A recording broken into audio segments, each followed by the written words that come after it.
When I thought I'd do a mini series on communications, I did think where to start.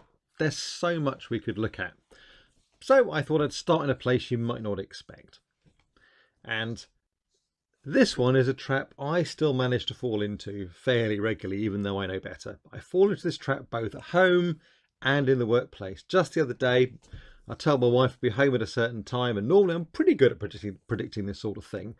But it turned out certain roads were closed. I ended up being about an hour later than I'd said. The result was a level of grumpiness I probably should have expected, but somehow I just didn't.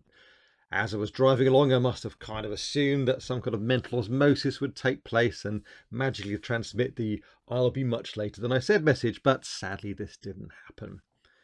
In the workplace, getting this right is incredibly important. And if there's an area where perceptions matter more than reality, I'd say this is it. Let me paint a picture for you. Imagine this. It's Monday morning. You're in the office. Boss comes, drops a new piece of work on your desk. The executive team need this report by Wednesday. You respond, well, I don't have time by then. Unless I drop one of these other pieces of work. Is it more important? Turns out, no, they're all important. So at this point, you've got a choice. You can stick to your guns or give in. Let's talk what happens in each case. First, you say, okay, I'll try and get this done by Wednesday. So, Wednesday comes. You haven't made it. Boss comes back. She'd taken away from Monday's conversation that you would do it, not that you might. The outcome, she's unhappy. She looks bad because she set expectations with her management the report would be done. You then offer to be the hero. You work later to Wednesday night. The report's done by Thursday.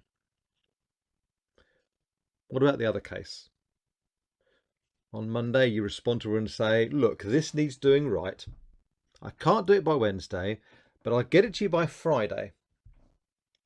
Now here, one of two things are likely to happen. It either gets agreed that it's a more important piece of work and you have to drop other things to do it sooner, or Friday is reluctantly agreed. So let's say Friday is agreed. We'll talk in a different segment about what if it isn't, but let's say Friday is agreed. Now, you realise it's important, so you still try and get it done by Wednesday. You don't manage because you were busy. And you're concerned about distractions on Thursday, so you work late into Wednesday night, like you did in the other case, and the report is done by Thursday. The outcome, your manager's over the moon. The report is early. You'd said Friday, it's Thursday, there it is. Now, I know things won't always be quite as simple as this, but I'm looking to illustrate a point here. So let's compare these situations. In each situation, exactly the same amount of work is done by you. You've used exactly the same technical skills, you've got the same technical capability. The work is delivered at the same time. But in one case, you've made your manager look bad and you're seen as unreliable. In the other case, you're seen as highly professional and efficient and your manager looks good. Which one sounds better to you? In both cases, the technical skills applied by you and the effort was identical, but the outcome is completely different, which is why I've started with this topic. It's to re-illustrate why I'm doing this course. The combination of technical and work-life skills combined is so much better than the one on its own. So the simple but utterly crucial takeaway from this story: do not promise what you cannot deliver. The temptation is massive to please someone with short-term good news, but you will always pay for it later. In fact, it's not just don't promise, it's don't let someone walk away with the assumption that something will happen and you're responsible for it when you won't or you can't. I mean, time estimation, time management as a whole is a much bigger topic, but for today, reflect on how you normally estimate things, and if you're setting expectations with your manager, client, other stakeholder, give yourself the time you need. Now, there are occasions when it doesn't pan out. You've made a reasonable estimate, you've made what seems like a sensible commitment, the wheels come off. This happens to all of us. When you know you're not going to make it, my suggestion is as soon as you know that something you've promised, some commitment you've made is going to be late, call it out. Make sure your customer, whoever your customer is in this case, knows. At this point, you've probably got and especially if you've got a good reputation, one chance to reset the date without losing credibility. What about other stuff that can happen? Maybe you've been asked to do something that's kind of new and kind of complex, and you simply just don't know how long it's going to take. So your natural reaction is going to be, I don't know, you'll get it when it's ready. Almost always in the workplace, the time, the date and the effort matter, because for the simple reason that if it's too much work to do something, it just might not be even worth starting it. So as uncomfortable and as unfair as it may seem, you're going to have to answer the question of how long, even when you don't want to.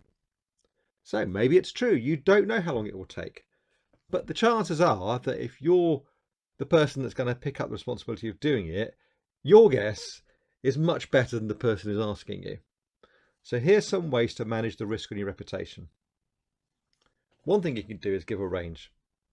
Say, well, it could take between 5 and 10 days, or whatever your numbers are, but make sure the higher number really is a worst case.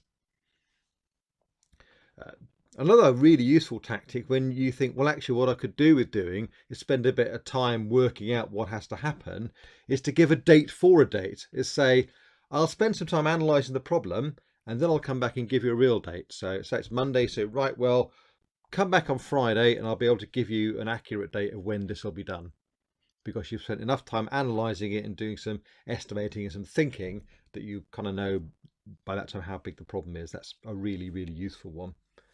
Other things you can do is you can give some assumptions. You can say, right, well, if the following 3 things hold true, like I don't get distracted and this particular piece of technology works, I'll get it done in 5 days. Another thing you can do is to be clear that you're offering an opinion on a date, not a commitment. The problem with these last 2 is they can be problematic.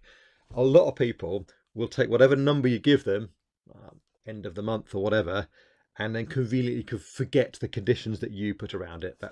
That is life. The first 2 in this list here, the range and the date for a date, are much stronger options.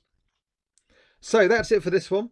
I'd encourage you to pause next time you take on a commitment, in whatever context it is, and manage others' expectations professionally. Do not promise what you cannot deliver. The temptation is massive to please someone with short-term good news. You will always pay for it. As always, leave a comment. Let us know how you're getting on.